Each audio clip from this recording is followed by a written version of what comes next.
சூரிய பகவான் ஒளிமுகம் காண அங்கு கற்பக தருவின் நெற்றியில் மலரும் சூரிய பகவான் ஒளிமுகம் காண அங்கு கற்பக தருவின் நெற்றியில் மலரும் இருளை விலக்கி உலகை எழுப்பும் ஞாயிறு அங்கே குடியிருப்பான் அவன் ஆனை முகத்தனின் அடியவர் மனத்தில் ஒளியாய் வந்து கொலுவிருப்பான்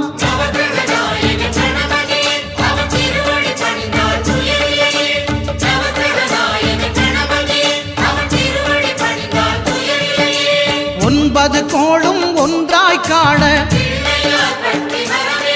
அங்கு கற்பகம் என்னும் கடவுளின் மெய்யில்